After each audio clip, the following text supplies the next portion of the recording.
I saw the announcement of Dead Space being remade after the announcement of Callisto Protocol, I thought to myself, oh man, here we go again.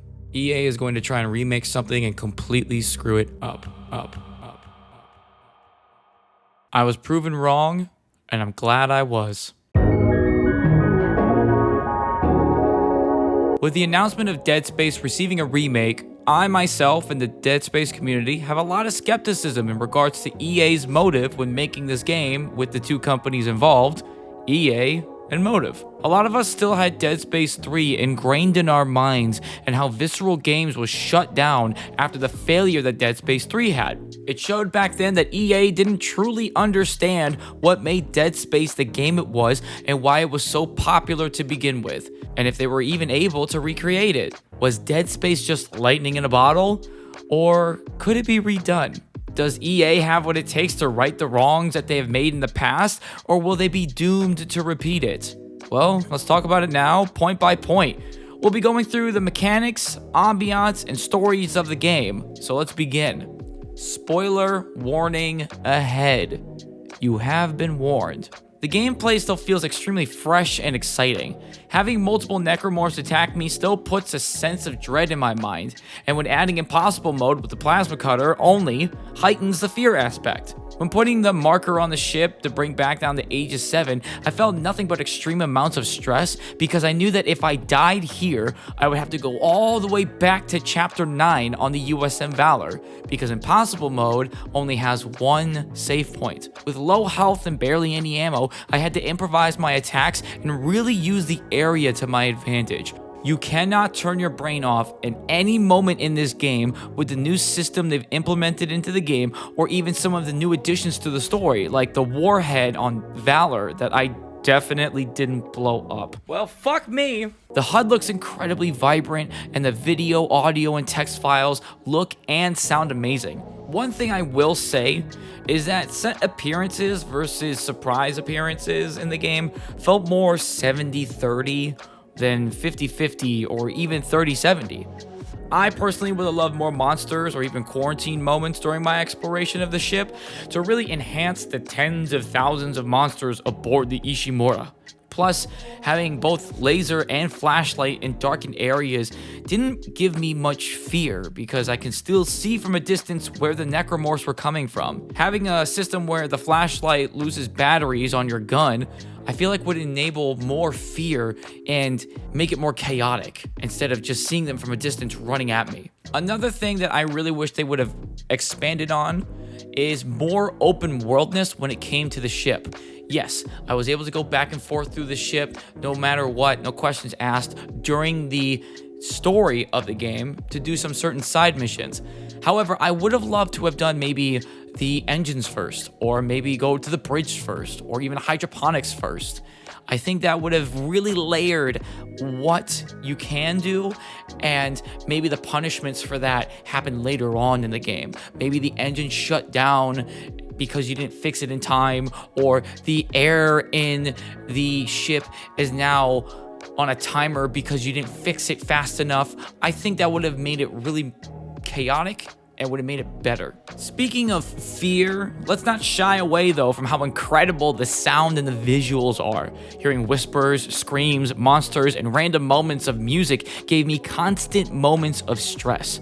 Constantly turning my head around when Isaac has hallucinations, or hearing voices in his head and having the marker affect Isaac's vision when he's too close is also a really great touch. I also love some of the newer locations that have been added in as well.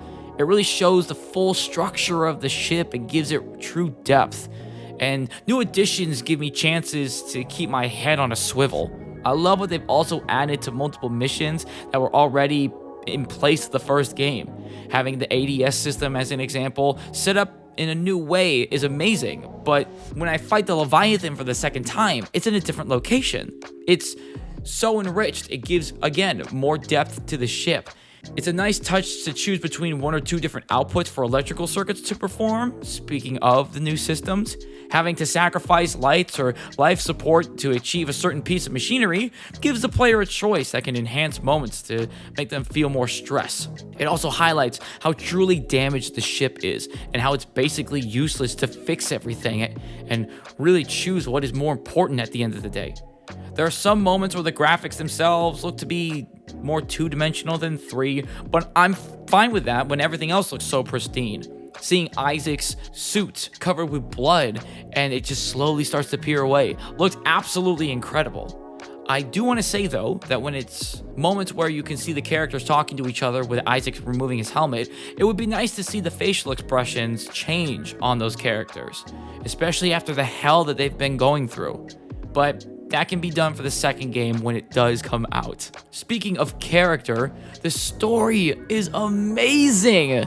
The main story is really polished and refined. Making the simple adjustments to having Isaac talk, by the way, is such a breath of fresh air. In fact, all of the characters in this game not only feel more refined, but they actually have depth and purpose in this game. Hammond and Daniels really showing off their skills and mindset when it comes to any task that fails or needs to be done. Mercer being incredibly as sinister as possible and also getting his comeuppance. Not you, Mercer. You're absolutely perfect. You so fucking precious when you smile. Kyne is still Kyne, but the biggest improvement has got to be the characters Temple and Cross. Not only do we see them more often, but the plot twist at the end? My jaw was on the floor. I wish they had a little more though with Chen and with Haley. However, I understand the brevity of the situation, and Chen does play a huge role in this game. I wish Haley played more though. It made me feel like, yes, you had to have characters that would die off, but if we know already that every single character is going to die off in the end, why not give Chen and Haley more of a chance to really shine? Speaking of which, it's really nice to see how Isaac interacts with anything, everything, and everyone. Plus, the side missions and his reactions to those are perfection. I don't want to go too much into the details when it comes to the story. I don't want to waste your experience with it, but I gotta say, I loved those moments in those side missions and the full story between Isaac and Nicole. You have got to see it for yourselves. In conclusion, this game brought me back to my childhood. This was not only my favorite game to play ever, but this was also the very first game I've ever streamed.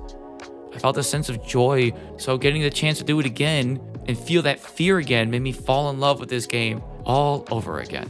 I was nervous that the game was only gonna look and sound good and not really capitalize on the sheer horror that the marker brings, that the unitologists provide, or even CEC has created with its universe. But today, I will say that I was proven wrong, and I'm glad for it. I was woefully surprised how much effort Motive and EA have put into this game. It shows how much this redemption really meant for them. It also shows how much this game really meant to them. I can see and feel that they wanted to not only provide the world that they can make an incredible single-player game, but that they wanted to right the wrongs that they've done to a wonderful franchise. The new parts of the story and gameplay really shine, and the visuals and the audio truly makes this game feel like I'm in hell. That is the USG Ishimura. The story is layered. I feel like plot points are finally answered, and it makes me excited for the second game. It's extremely replayable in a great way, especially if you want to challenge yourself with impossible mode and plasma cutter only mode, which I have easily done. This, in my opinion, could compete to be Game of the Year, but that's just me. I also think that it's going to be way better than Resident Evil 4's remake, but again, that's just my opinion. Let me know what you think in the comments down below. Like and subscribe. I stream all the time on Twitch. I would love for you all to be there. And what do you want me to talk about next? Thank you so much, and I hope you have a wonderful day.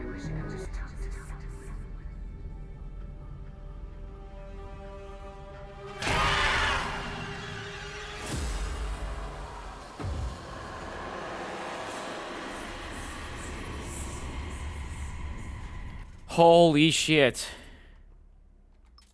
That was incredible. What an incredible game, man.